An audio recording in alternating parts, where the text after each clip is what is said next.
अस्सलामुअलैकुम। Wide facts में खुश आमदीद। पिछली किस्त में आपने देखा कि कंदोगदो और गूंचा गुल की मंगनी हो जाती है और अर्तुल सफ़ेद दाढ़ी वालों से मुलाकात करता है। इस किस्त के आगाज़ में गुमुश्तकिन आगे की मंसूबाबंदी करता है और कहता है कि जब तक कंदोगदो और तोतकीन का पट्टा हमारे हाथ में है, अर्तुल कुछ भी नहीं कर सकता। हमारे बच्चों की शादियों के बाद कुरकुत को भी मार दिया जाएगा। उसके बाद वो एक ख़त निकालता है और कहता है कि ये ख़त मुझे सादुद्दीन कोपेक ने लिखा है और उसने कहा है कि वो मुझ पर एतमाद करता है और हर तरह की मदद करेगा। मुझे मेरा ओहदा मिलने के बाद तुर्कों के तमाम कबीले मेरे अंडर आ जाएंगे और इस चीज़ को ना ही सुल्तान अलाउद्दीन और ना ही अर्तुल रोक पाएगा। सादुद्दीन और मैं एक ही चीज़ चाहते हैं और वो है अर्तुल की मौत। दूसरी जानिब सलजान अपना एक अलग खैमा बना लेती है। गोपचे उसके पास पहुंचती है और उसे कहती है कि तुमने अच्छा किया, अब तुम्हारा हैमा खानम के पास रहना ठीक नहीं लगता। जिस पर सलजान कहती है कि मैं किसी पर बोझ नहीं बनना चाहती। दूसरी जानिब नोयान ओल्लू बिलजी से कुछ अहम गुफ्तगू करता है और कहता है कि हमें सिर्फ एक चीज़ का पता नहीं है कि अर्तुल के नापाक हाथ कहाँ तक पहुँच चुके हैं। जिस पर ओल्लू बिलजी कहता है हो सकता है उसके हाथ हमारे अंदर तक पहुंच चुके हों।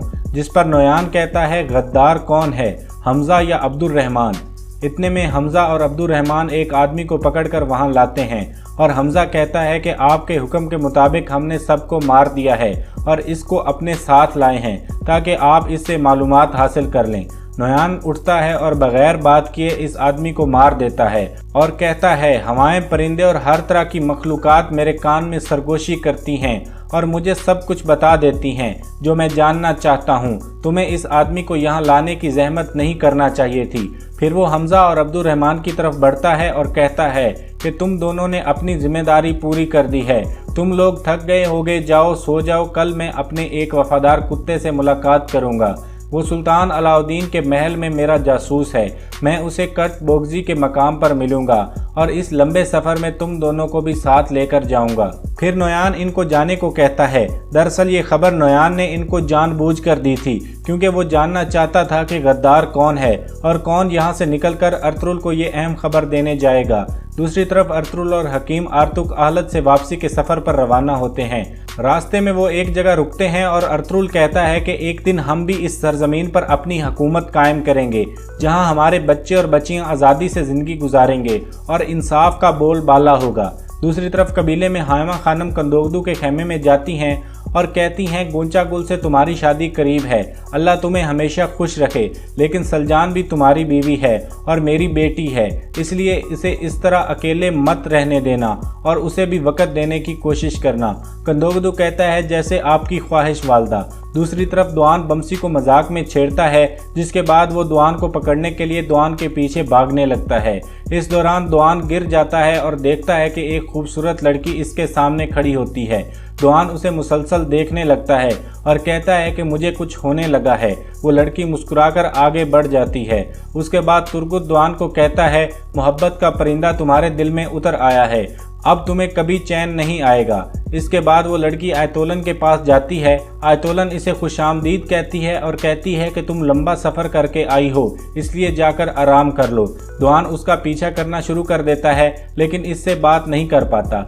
दूसरी तरफ कंदोगदो सलजान के पास जाता है और उसे एक तरफ लाकर बात करता है और कहता है मुझे हैमा खानम ने समझाया है, तुम भी मेरी बीवी हो, इसलिए गूंचा गुल से शादी के बाद मैं तुम्हारे पास भी वक़्त गुजारूंगा, लेकिन तुम्हें अपनी ज़बान पर कंट्रोल रखना होगा।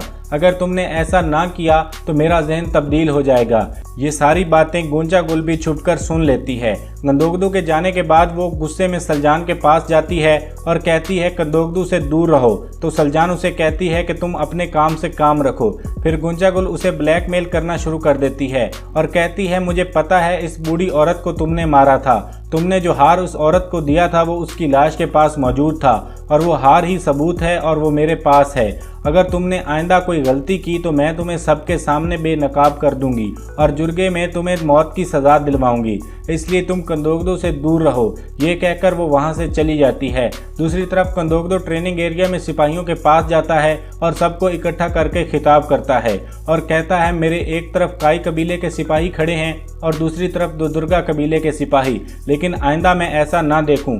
तुम लोग एक ही फौज के सिपाही हो, इसलिए आपस में इत्तेहाद और भाईचारा पैदा करो। इत्तेहाद के बिना तुम दुश्मन को शिकस्त नहीं दे सकोगे। इसके बाद वो दोनों कबीलों के सिपाहियों को आपस में घुलने मिलने का कहता है, जिसके बाद सब सिपाही आपस में गले मिलते हैं और आपस में मिक्स हो जाते हैं। इतने में द्वान वहां पहुंचता है। वो बानो चीचक का पीछा करने की वजह से लेट हो गया था। कंदोकदो इससे पूछता है, इतने लेट क्यों आए हो? तो बमसी बोल पड़ता है, ये मोहब्बत इंसान को बेवकूफ़ बना देती है भाई। कंदोकदू द्वान से कहता है, आइंदा ऐसा नहीं होना चाहिए। इसके बाद कंदोकदू तुर्गत की तरफ इशारा करता है और तुर्गत सबसे कहता है, आज तुर्तकीन भाई सेहतमंद होकर वापस आ गए हैं और कंदोकदू भाई भी सिपाहियों के कमांडर बन गए हैं, इसलिए इन दोनों के लिए नारे होने चाहिए। उसके बाद वो सब मिलकर इन दोनों के हक में नारे लगाते हैं। दूसरी तरफ तानगुत छुपकर एक जगह जाता है और ओहदे खान की तरफ एक खत लिखता है, जिसमें वो लिखता है कि मैं आपके हुक्म के मुताबिक नोयान के हर कदम की जासूसी कर रहा हूँ। वो अर्तुगरुल के खिलाफ बेबस हो चुका है और ऐसे ही चलता रहा तो हमारी फौज के लिए आगे बढ़ना नामुमकिन हो जाएगा। उसके बाद तानगुत पिंजरे से कबूतर निकालता है और उसके जरिए खत रवाना कर देता है। इतने में एक मंगोल सिपाही वहां आता है और उसे बताता है कि हमजा अभी तक सो रहा है, लेकिन अब्दुल रहमान मौजूद नहीं है। दूसरी तरफ द्वान एक मरतबा फिर छुपकर बानो चीचक को देखने लगता है। बानो एक बर्तन खरीदने में मसरूफ होती है। इतने में तुर्गत और बमसी द्वान के पास पहुंचते हैं और उसे कहते हैं, जाओ और बानो को अपने दिल की बात बता दो। जिसके बाद द्वान हिम्मत करके बानो के पास चला जाता है। बानो बर्तन खरीद कर जाने लगती है तो द्वान उसके सामने आ जाता है और कहता है, बर्तन मैं उठा लेता हूँ। जिस पर बानो कहती है, नहीं मुझे मदद की ज़रूरत नहीं है। लेकिन द्वान बाज नहीं आता और उससे बर्तन लेने की कोशिश करता है। इसी कोशिश में बर्तन गिरकर टूट जाता है।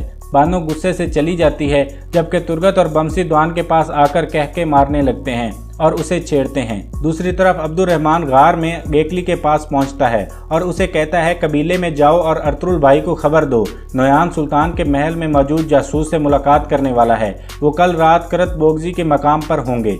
गेकली उसे कहता है कि आपकी जिम्मेदारी वहां ख़त्म हो चुकी है और अब आप नोयान के पास नहीं जाओगे। अर्तुगरुल भाई को लगता है कि नोयान को आपकी असलियत का पता चल गया है, लेकिन अब्दुल रहमान उस बात को नहीं मानता और कहता है, मुझे पता है नोयान को मुझ पर शक नहीं है और मेरा वापस जाना बहुत ज़रूरी है ताकि मैं रियासत के गद्दारों के बारे में पता लगा सकूं। गेकली उसे फिर रोकने की कोशिश करता है, लेकिन अब्दुल रहमान उसे गले मिलकर वापस नोयान की तरफ रवाना हो जाता है, जिस पर गेकली परेशान हो जाता है और यहाँ ये किस्त अपने इख्तिताम को पहुँचती है। इस ड्रामे की आने वाली किस्तों की वीडियोस देखने के लिए हमारे चैनल को सब्सक्राइब कर लें और बेल आइकन दबा दें। हम ऐसी ही वीडियोस आपकी खिदमत में पेश करते रहें।